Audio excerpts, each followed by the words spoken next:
This is using the patch tool and content aware fill in Adobe Photoshop. So here we have a photo that's really interesting, but we've got a couple of distracting different elements around it. So let's try and fix them. I am in the photography workspace. Before I start retouching, I always like to make a copy. So pick up your background layer and drag and drop it on the Make New Layer button. And I'm going to call this Before. I always like to have these layers so that I can look and see what it looked like before and after. So go ahead and turn that one off, and we are going to be working on the background layer. So to get rid of this, I think content aware fill would work really well. I would just grab the lasso tool and just draw around. Simply go to Edit, Content Aware Fill. And because this is on a basic wall, it does a very good job. So I don't really have to make any changes. We learned in the video before that everything that is green is where it is sampling from, and it's done a pretty good job. We could get a little bit better if we got rid of this. So if you want to get rid of this, do you see the little minus that is on the screen? They're telling it don't sample from that, and it might, I don't really see a big change. This is a pretty simple idea. So say okay. And then we're going to get rid of the marching ants, Control D. And I always like to zoom in, Alt Scroll, just to make sure there aren't any things we need to fix. That looks really good. So let's go back out. Now here we've got an accidental thumb in here. I'm going to fix that by once again just dragging straight around and saying Edit, Content Aware Fill. And it's looking, that's done a pretty good job. Now this is the type of problem it's going to have. I like to go ahead and let the computer do it, and then I'll fix that.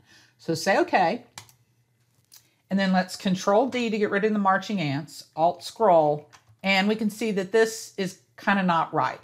Easiest way to fix that is to go get the clone tool with a soft brush and choose an area that looks good and just copy over.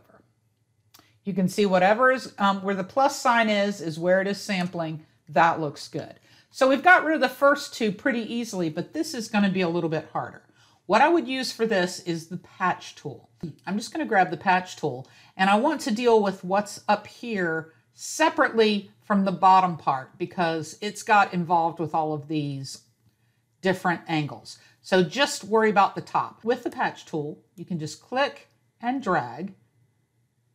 Now I'm kind of trying to get a solid square. If you have a problem getting a square, you could actually use the rectangular marquee tool to make a perfect square.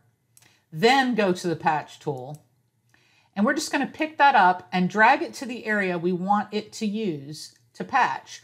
Now notice we've got to line it up so that the floor, do you see where the floor is? We've got to line it up so that the floor is good. Once you've got the floor good, let go of your mouse. And it did a pretty good job. Let's Control D.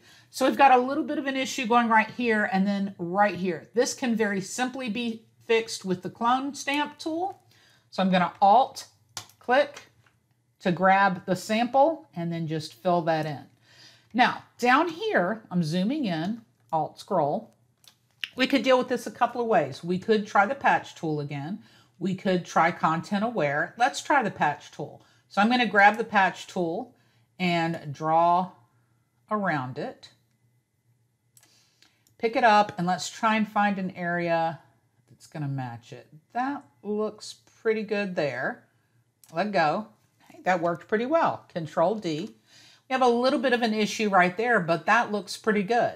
The last thing that I would do is I would clean this up a little bit with using the straight clone tool. I'm going to use the clone tool because it does not average what it sees. It makes an exact copy.